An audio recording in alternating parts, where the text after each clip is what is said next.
तो बताया भी बड़ा सुंदर, अध जल गगरी छलकत जा। जो आधी भरी है वो छलकती है और पूरी भरी वो छलकती नहीं है। तो हम लोगों का सबका अधूरा जीवन था, पूरा करने वाला गुरु है। थोड़ा कुछ मिलता था तो इतना बोलते थे, इतना बोलते थे। अज्ञान भी इतना भरा पड़ा था, ज्ञान भी इतना नहीं था अंदर में, आधा अधूरा। हमको ये आता, हमको ये आता, लेकिन कुछ भी नहीं आता था। आज जो भी मिला है गुरु के दर से मिला है। सबके अंदर आनंद और शांति के जो झूले पड़े हैं और बहार भी है। अब थोड़े ही समय बाद सावन की भी बहार आने वाली है। समय जाते देर नहीं लगता। ऐसे ही अंदर में विचार करो, अज्ञानता जाते देर ना लगे। जैसे जैसे तुम यहाँ बैठते गए, श्रद्धा विश्वास बढ़ता गया, वैसे ही वैसे तुम्हारा निश्चय पक्का हो जाए। कुछ करना नहीं है। बोला जब नल चलता है तो घड़ा उस नल के नीचे रख दिया जाता, टोटी के नीचे, वो अपने आप भर जाता है। ऐसे ही अंदर में श्रद्धा और विश्वास है तो ये घड़ा, ये मन गुरु के सहारे, उसके आधार पे ये रख दो और ये टोटी तुम्हारी भर जाएगी। टोटी से ये घड़ा भर जाएगा, तृप्ति मिल जाएगी। और जब भर जाएगा तो कितनों को जल पीने को मिलेगा, सबकी प्यास बुझेगी, सब तृप्त हो जाएंगे, सबके अंदर तृप्ति का एहसास होता है। ये बात गुरु बता। हम लोगों को ये पता ही नहीं था कि अमृत क्या है और विष क्या है। ये जग विष की वेलरी गुरु अमृत की खा, ये भी गुरु ने करके दिखाया। हम लोग कहते ही चले आए, पढ़ते ही चले आए, लेकिन समझ में नहीं आए। ये जग विष की बेलरी गुरु अमृत की खा, तो आज समझ में आता है। संसार में जो भी बातें हैं वो विषैली हैं, वो आघात करने वाली हैं, वो दुधारू तलवार है अज्ञानता। वो हर पल मेरे निश्चय को काटती रही और अज्ञान इतना क्रिएट हो गया कि हमको पता ही नहीं चला। धीरे धीरे धीरे धीरे धीरे धीरे बढ़ता ही चला गया। आज गुरु बता देता है, दुखी हैं तो अज्ञान के कारण, अगर प्रसन्न है तो ज्ञान के कारण।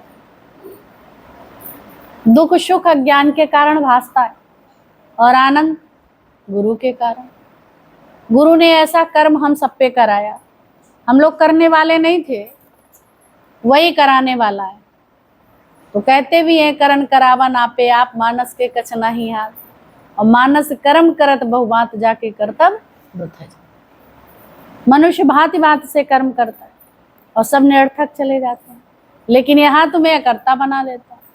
करते पड़ने का जहरीला सर्प कैसे तुम्हारे अंदर से समाप्त हो जाता है। पहले कहते भी थे कि जब सर्प को तुम दूध पिलाते हो वही सर्प तुम्हें डसता है। माया को जितना तुम पोषित करते हो, जितना उसका देख रेख करते हो, जितनी सवाल करते हो, वैसे ही ये फंसते चली जाती। वैसे ही तुम्हें ये विष जिसके अंदर है, विषयों का जो रस है, वो तुम्हें डसता रहता हर पल। वो चैन से नहीं रहने देता। कभी काम, कभी क्रोध, कभी लोभ, कभी मोह, कभी अहंकार, कभी मत, कभी मत्सर। ऐसे ही धीरे धीरे व्याप्त हो जाते। पहले हम सबके अंदर कितना मत्सर था, बाहर से कुछ और था, अंदर से कुछ और। बाहर जब कोई आता था तो प्रेजेंट ये करते थे कि देखो हम तुम्हें कितना लाइक करते हैं। अंदर से जैसे वो पीछे हटता तो जाने क्या क्या मन बोलता, उसी समय मन कुछ बोलता था।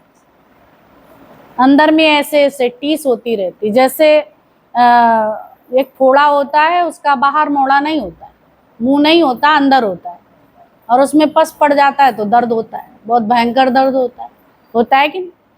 बहुत भयंकर दर्द, बिना चीरे उसको ठीक नहीं। जब गांठ निकाल दो, चीरा लगाया जाए तब वो ठीक होता है। बाहर का हो तो ऐसे दबा के निकाल दो, लेकिन वो अंदर का है तो चीरा लगाता है।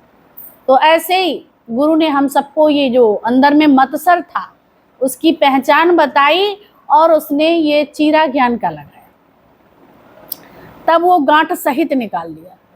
अज्ञान हम सबका गांठ सहित निकाला। गांठ पड़ी रहती तो फिर पस पड़ता रहता है। कभी गांठ पड़ी रहती है और दवाइयाँ खाते रहते, घाव सूख जाता, लेकिन फिर भराता है कि नहीं। अगर उसको गांठ निकाल देते तो फिर दोबारा नहीं भरता।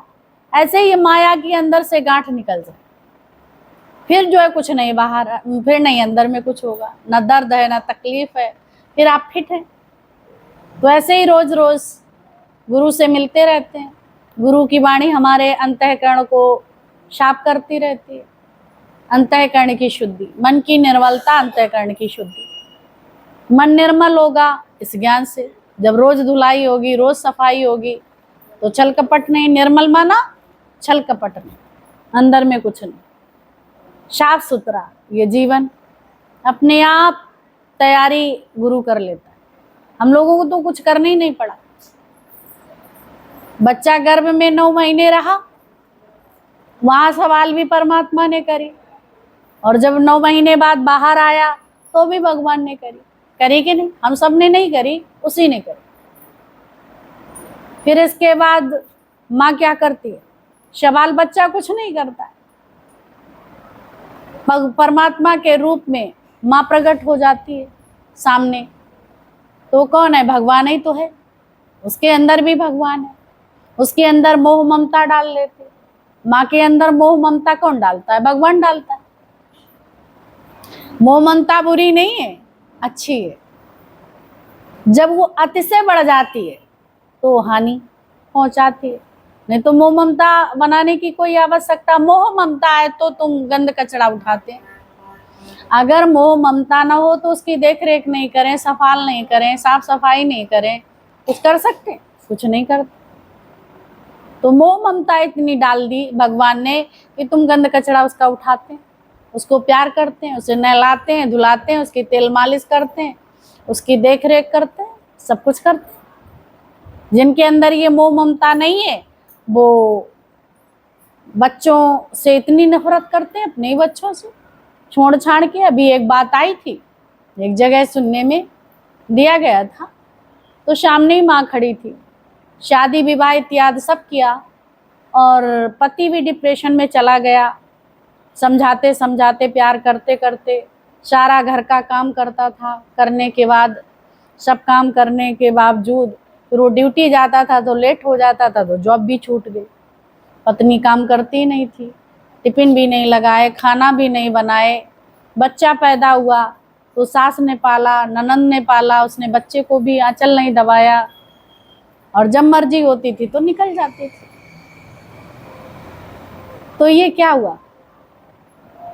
इतना तो पशुओं के अंदर भी नहीं होता, अंदर में कोई चीज थी ही नहीं, तो ना उसे ज्ञानी कहा जाएगा। ये भाई बैरागी हो गया तो बैरागी भी नहीं कहा जाएगा, क्योंकि शरीर के तो सारे सुख चाहिए, शरीर के तो सारे सुख चाहिए, पर करना नहीं चाहता, सब करे। तो यहाँ तक कि साधु संतों के पास गए, वहां भी बात हुई तो पूछा गया, तब उसने कहा, ननंद भी बोली मैं पालती हूँ, और कैसे सास भी बोली मैंने पाला। बच्चा उनके पास जाते ही नहीं, पाले ही नहीं, पैदा हुआ उसने लिए ही नहीं, गंद कचरा उठाए ही नहीं, है ना? तो ऐसा भी होता है। तो उसे क्या कहेंगे? ना तो पशु कहेंगे ना तो इंसान, क्या कहा जाए? क्या कहा जाएगा? तो ममता अच्छी है या नहीं है? ममता कितनी हद, एक सीमा होती है।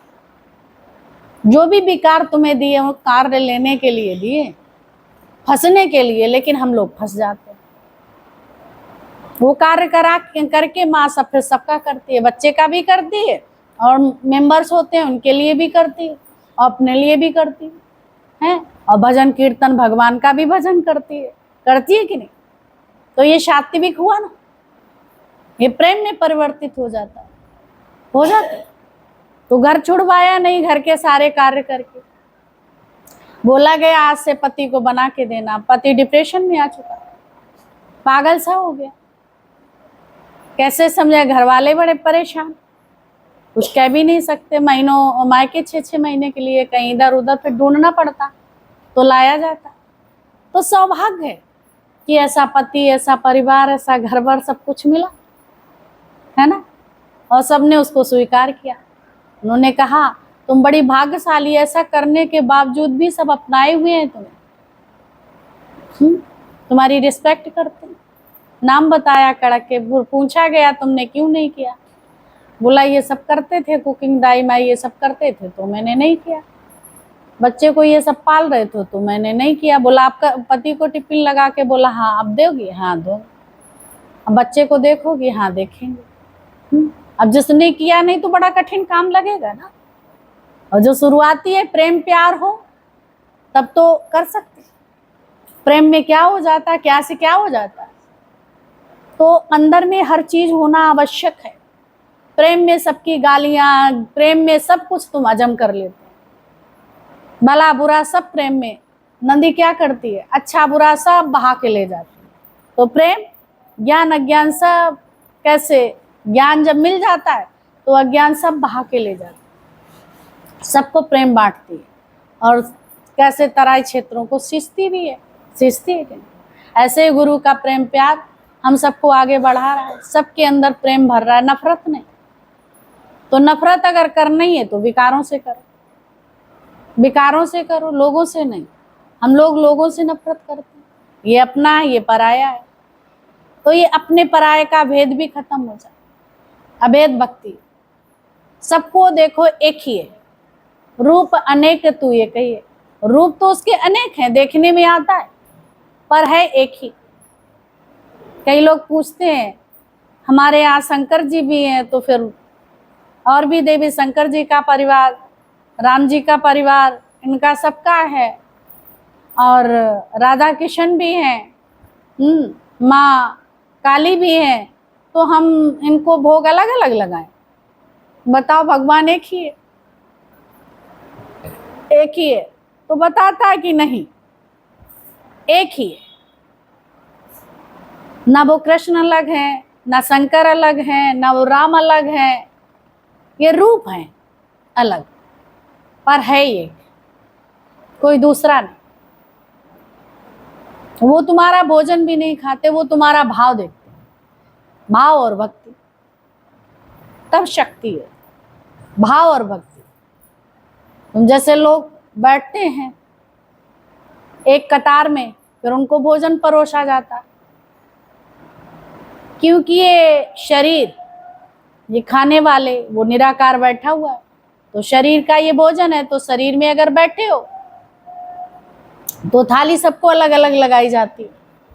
अगर जड़ रूप में तुम बैठे हुए हैं वहां पे, तो एक ही में रखते। साकार है जरूर, लेकिन वो खा नहीं सकते, वो तुम्हारा भाव देखते, खा नहीं सकते। तुम एक ही हो। तो जब एक है तो अलग अलग किसको परोसा जाए। वो थाल जितनी तुम लगा दोगे उतनी रखी रहेगी। टसक लेंगे जीते जागते, टसकेंगे कि नहीं, खा लेंगे। तो बहुत जरूरी है इन सब बातों का भी ध्यान रखना। कभी कभार मन चलता है कि क्या करें, तुम भ्रमित हो जाते, मेरा इष्ट कौन है, मेरा ये कौन है, फिर ये कौन है। अब इतनी सारी मूर्तियां, तो भ्रमित इसीलिए कहते मूर्ति एक रखो। अब ये नहीं कहा निरादर हो रहा है, निरादर नहीं, क्योंकि तुम इस बात को समझ नहीं पाओगे। तुम 4 मूर्तियां रखोगे, तुम्हारी श्रद्धा सभी में हो नहीं पाएगी। और है एक ही, चाहे वो राम से प्यार कर लो, चाहे कृष्ण से प्यार कर लो, इसलिए एक मूर्ति बताई। एक इष्ट। अब एक इष्ट मेरे राम इष्ट हैं, कोई कहेगा मेरे कृष्ण इष्ट हैं, कोई कहेगा हनुमान इष्ट हैं, तो कोई कहेगा शंकर इष्ट हैं, कोई कहेगा मेरी काली इष्ट है। तो इस भ्रम के जाल में सब पड़े हैं। और जबकि परमात्मा वो निराकार एक ही है, वही तुम्हारा इष्ट है। अभी ये जान लो, अब ये कहो अब बड़ा चक्कर में पड़े हैं, जब एक इष्ट है निराकार। यहाँ पे इसीलिए तो साकार और निराकार की भक्ति कराई तुमने। साकार में सभी जो भी साकार रूप दिखते हैं जड़ चेतन में, जीव जंत हाथी घोड़ा गधा जो भी दिखाई पड़ रहा, सब में एक ही है, हर घट मेरा साइया सोनी सेज न कोई। हर घट में परमात्मा की ज्योत जल रही है, तो हम किसको? उस आत्मा को देखें। तो यहाँ तत्व ज्ञान से तत्व को जान लें तो तुम्हारी भटकन खत्म हो जाएगी। अब ये नहीं है कि उसमें जो मूर्तियां रखी हैं तो उनसे तुम नफरत करोगे, नहीं। जैसे घर के सदस्य हैं उनसे नहीं नफरत करते, है ना। परिवार के अड़ोसी पड़ोसी जो भी हैं नफरत करते हैं किसी से? जो भी सामने आ जाता सबका स्वागत करते हैं। तो अभेद भक्ति सिखा देता, भेद रही, भेद नहीं करो, ये वो हैं, ये वो हैं, ये अपने हैं, ये पराए हैं, कोई भेद नहीं। ना मुझ में भेद ना तुझ में भेद, एक ही शक्ति है। ये तुम्हें मतलब इसलिए कि तुम भटको नहीं, जिसको भी पूजते हो वही है, रूप अनेक तू एक है। तो ये बुद्धि तुम्हारी भ्रमित नहीं होगी, तो मन में तुम्हारे इतना एकता हो जाए, एकत्व हो जाए, जो फैली हुई चीजें हैं उन्हें एकत्रित कर ली जाए। काम बहुत है और समय कम, एकत्रित किया जाए। हमारी जो चित्तवृत्ति फैली पड़ी है, कहीं इधर गई, कहीं उधर गई, कहीं उधर गई, हर जगह किसको पाया? आज उसी निराकार को हर जगह पाओ। पहले क्या पाते थे? फलाने फलाने फलाने, नाम से लेते हैं, बुलाते हैं, लेकिन है एक ही। जो भी तुम्हें संसार में दिखाई दे रहा तुम अंदर से उसको जानो, एक ही। अब पशुओं को तो पकड़ के चौके में नहीं बिठाओगे आके, लेकिन है शक्ति उसमें भी वही। बोला चींटी से हाथी तक, मैं ही तो हूं, ये बात कही। अब हाथी तो तुम्हारे घर में अगर घुसेगा तो टूट जाएगा, घर भी तुम्हारा, घुस पाएगा? तो ऐसे ही तुम्हारे अंदर एक अहंकार है, तभी तो ये टूटा फूटा पड़ा है, तभी तो सही से रह नहीं पा रहे। और चींटी क्या करती है? जब चींटी को चाहे लंदन चले जाओ, जेब में बैठ लेती, चली जाती, न टिकट लेनी पड़ती ना कुछ। ऐसे ही वो निराकार को कोई टिकट नहीं बनवानी पड़ती है, कोई उसको इंट्रोडक्शन नहीं देना पड़ता है। देना पड़ता है? नहीं देना पड़ता। कोई उसकी टिकट नहीं है, कोई उसे जो है कोई प्रूफ नहीं मांगता। कोई प्रूफ मांगता है? क्या प्रूफ मांगेंगे उससे? उसके लिए गाड़ी और बंगले की आवश्यकता नहीं, पर ये शरीर के लिए है तो वो भगवान दे रहा है। इसके लिए अगर जो उसने ये शरीर दिया है तो उसके लिए तुम्हारे साथ में प्रारब्ध भेजी है, भेजी कि नहीं? इसकी प्रारब्ध में है और तुम कर्म करना, और साथ में कर्म और धर्म भी बताए।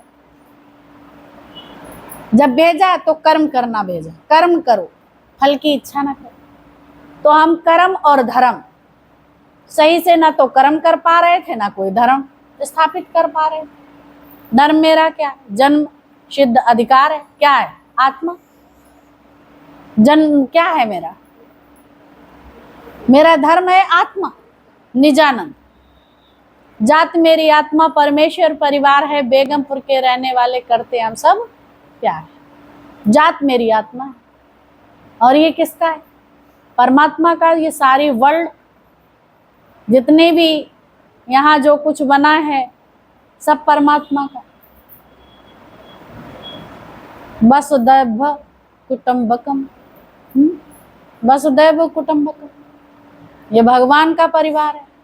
और ये हम लोग ने, हम कहते हैं मेरा परिवार है, वो कहता मेरा परिवार है, वो कहता मेरा परिवार है।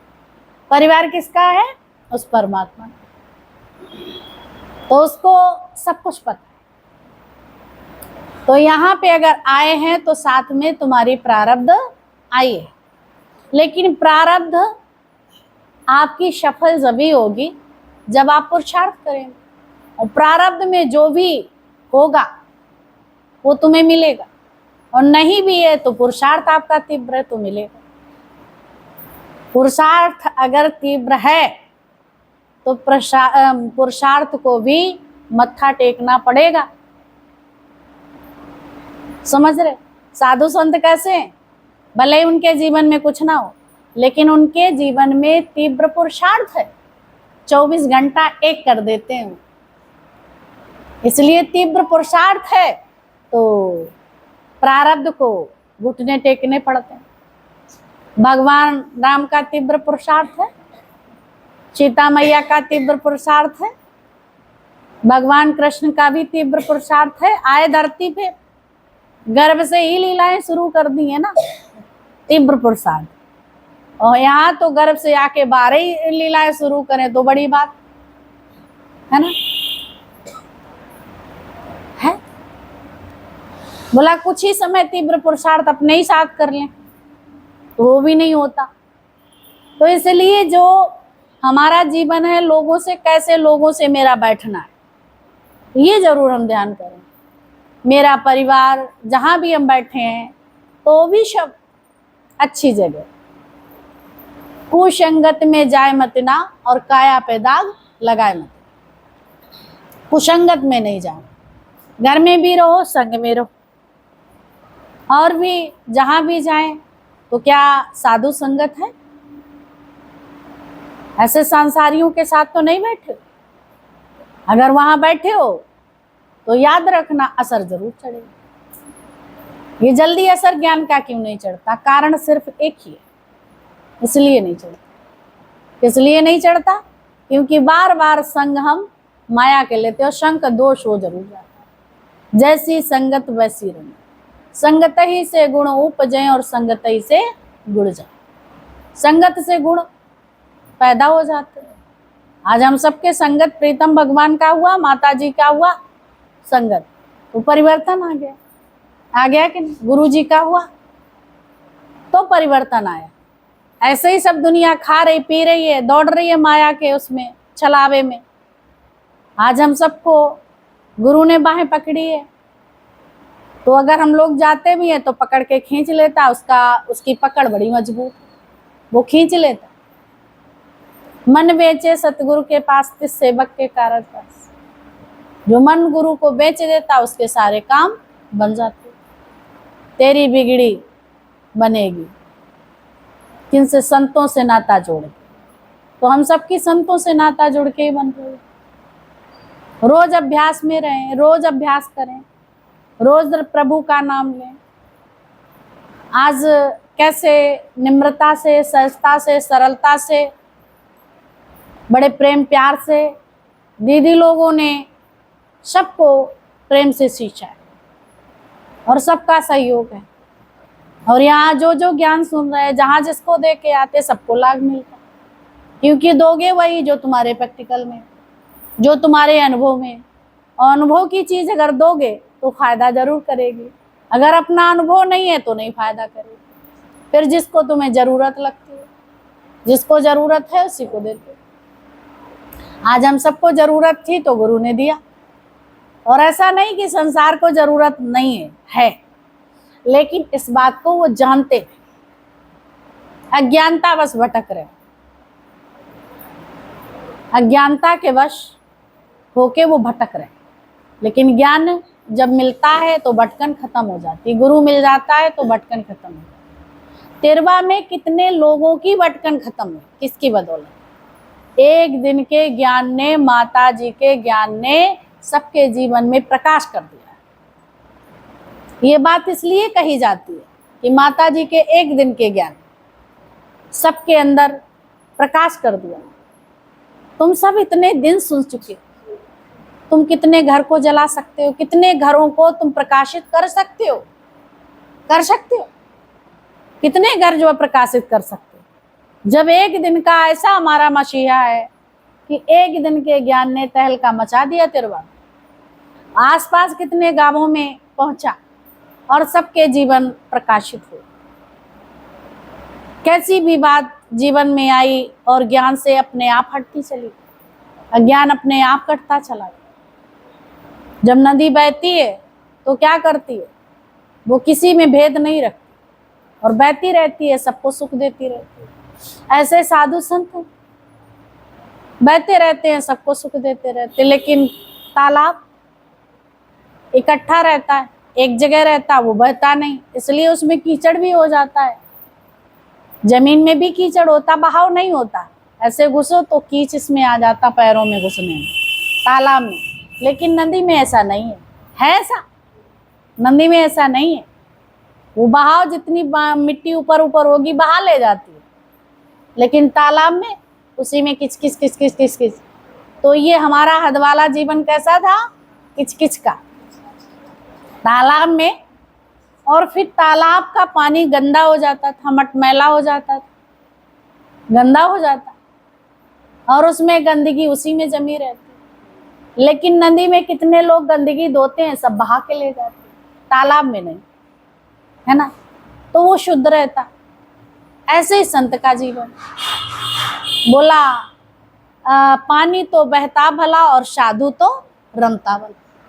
पानी बहता हुआ अच्छा रहता है, साफ सुथरा रहता है, और ऐसे ही साधु चलता फिरता अच्छा लगता है, एक जगह बैठ जाए। इसलिए साधु संत चलते ही रहते हैं, पैदल यात्रा करते रहते थे लोग। फिर कोई गांव आ गया तो वहां रुक गए, तो वहां भजन कीर्तन हो गया। फिर वहां से दूसरे दिन सुबह उठे, फिर वहां से चल दिए। फिर वहां से ऐसे ऐसे करके कहाँ कहाँ चले जाते थे। हर तीर्थ में वो जहां जहां भगवान के पग पड़े वहां वहां चले गए क्या? तो उनको कुछ दुनियादारी का विचार ही नहीं करना पड़ता, इसलिए तीर्थ है। तीर्थों की तैयारी करने से तीर्थ राज का याद रहेगा कि नहीं? परमात्मा का नाम याद रहेगा। और ये घर संसार में क्या याद रहेगा? गंदगी याद रहेगी। उसने मेरे साथ ऐसा किया, वो मेरे साथ ऐसा चला, मुझे ऐसा करना चाहिए, मेरे को जिसने ऐसा करा हम उसको ये करेंगे, तो गंदगी रहेगी। अगर तीर्थराज का नाम लोगे तो क्या गंदगी रहेगी? जहाँ तीर्थ का नाम है वहाँ प्रसन्नता है, जहाँ गुरुदेव का नाम है वहीं आनंद है। ये याद रख। भगवान को हम सब नहीं जानते थे, ये गुरु की बदौलत भगवान को किसने दिखाया? मुझ में ही मेरा प्यारा प्यारा गुरु ने दिखाया, और कोई नहीं बता सकता। नहीं तो कहते मंदिर में है, फलानी जगह चले, फलाना तीर्थ में है, लेकिन यहाँ कहता तुम्हारे ही अंदर। ये तीर्थ है, ये जो है ये तीर्थ है, इसमें सब कुछ है। जो पिंडे सो ब्रह्मांडे, जो खोजे सो पाप। जो पिंड में है वही ब्रह्मांड में है, जो खोज करेगा उसे मिल जाएगा। संतों ने खोज करी, उनको अपनी वस्तु मिल गई। हम लोगों को तो खोज नहीं करनी पड़ी बताओ? हम लोगों को नहीं करनी पड़ी, ये गुरुजनों ने करके हम लोगों को ये खोज बताई, तो हम लोगों को सहज हो गया। पोथी पुस्तक नहीं पढ़ना पड़ा, ये सब नहीं जोड़ना पड़ा, बहुत खेमा नहीं लगाना पड़ा, बहुत व्यवस्थाएं नहीं करनी पड़ी, साधन नहीं जुटाने पड़े कि चलो भाई इतने साधन करेंगे तो हमको ज्ञान मिलेगा, या फिर गुरुकुल में जाएंगे तो हमारी शिक्षा दीक्षा होगी। तो कुछ नहीं, भगवान ने गुरुकुल आके तिरवई में खोल दिया। गुरुकुल, गुरु का कुल, हम उस परिवार के, हम उसके बच्चे हैं। अब वो संसार के नहीं है, किसके हैं? गुरुकुल के, उसके हैं। जो गुरुवान है वहां अज्ञान कभी आ ही नहीं सकता। तुम्हारी भाषा, तुम्हारा रहन सहन कैसा है ये देखो। गुरु जैसा बताता क्या है वैसा है, नहीं है तो कोशिश करो, प्रयास करो, वैसी मेरी रहनी हो, वैसी मेरी बातचीत हो, वैसी मेरी सरलता हो, वैसे ही ज्ञान दान हो। जो बाप कहता वही तुम करते चले जाओ, कुछ करने की आवश्यकता ही नहीं। जो बाप कहे वो बात मानते चले जाओ, सरल है। कुछ तुम्हें अलग से डायरी नहीं बनानी पड़ेगी, कोई समय सारणी नहीं बनानी पड़ेगी।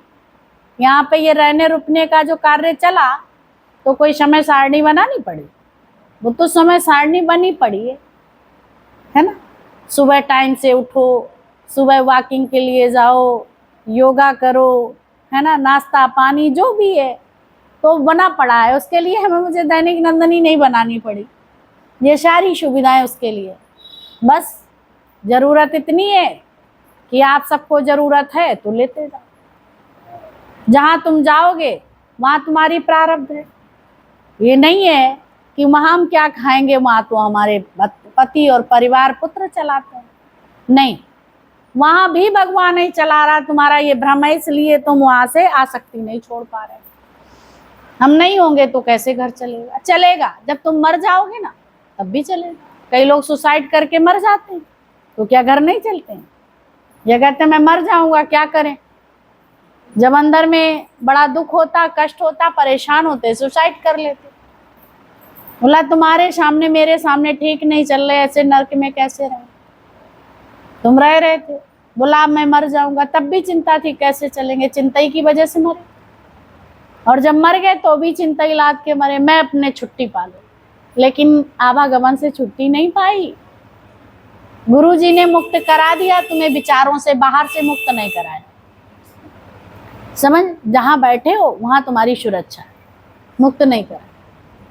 और गुरु ये तुम्हें कहता है तुम्हारी प्रारब्ध है और तुम्हारे कर्म प्राणी हैं, कर्मा अनुसार मिले हैं।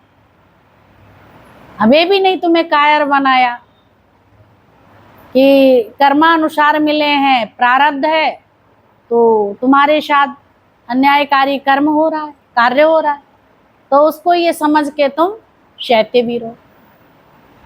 सहने की भी सीमा है।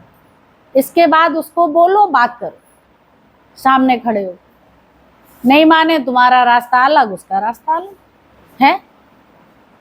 अंदर में ऐसा ना रखो विचार कि ये बैरी है, ये दुश्मन है। धीरे धीरे तुम्हारे उससे कर्म का, उसी घर में रह के अंदर के विचार हटा लो, बाहर के नहीं। बाहर में तो सब चले। असंतोष ना व्याप्त, शांत रहो। अज्ञानता बस, जो जो व्यक्ति बोल रहा है वो बोल रहा है ना, पर ये लगता है।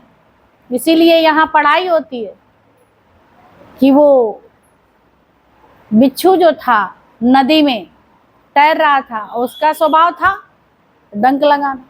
डंक लगाना था, संत जी बार बार निकाल रहे थे, लेकिन वो बार बार डंक मार देता।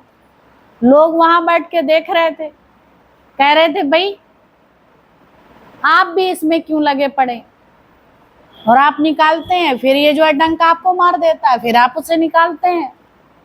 बोला जब ये बिच्छू अपना स्वभाव नहीं छोड़ सकता है, तो मैं अपना क्यों स्वभाव छोड़ूं?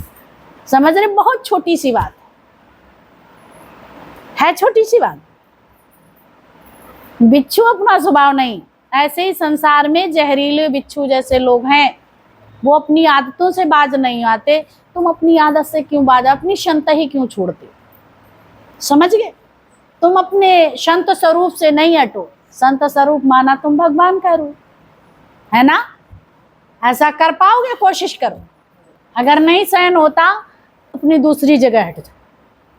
क्योंकि संसार में बैठे हो, बातें आती हैं, ऐसा नहीं हम कहेंगे कि नहीं अंदर में जाते, पर दरवाजे बंद करो, वहां से हट जाओ, कहीं दूसरा काम ढूंढ लो, कहीं कुछ कर लो। बैठ के ये गंदी चीजें ना सुन, वहां से विराम दे दो, कहीं कुछ और काम पाल लो। मन तुम्हारा काम में लग जाएगा, वहां से हट जाएगा, गंदी जगह से हट जाएगा कि नहीं? अगर वहां ध्यान से बैठ के तुम सुनोगे तो दुखी होगे, परेशान होगे। ज्ञानी इसीलिए सुखी है क्योंकि इन सब बातों से वो अलग है। वो तरीका ढूंढ लेता, खोज लेता, कहाँ मुझे बात करना, कहाँ नहीं करना, कहाँ बैठना, कहाँ नहीं बैठना। कितनी घर में भी होते हुए इतने सारे वो काम निकाल लेता है। ऐसे व्यक्ति के पास वो बैठता ही नहीं, समय ही नहीं देता, और बहुत सारे कार्य भी हो जाते हैं कि नहीं। और जो अपने ऐसे कार्य करते रहते हैं, उनका अपना बंड चलता है, हमारा अपना। ये भगवान का जो है आवाज बढ़ा लो, ज्ञान की आवाज बुलंद कर दो, अज्ञानता की आवाज दब जाएगी। ये संसार का शोर शराबा, जब तुम परमात्मा में अपनी दिल जोड़ दोगे तो शोर शराबा सुनाई नहीं पड़ेगा। ठीक है, हरिओम।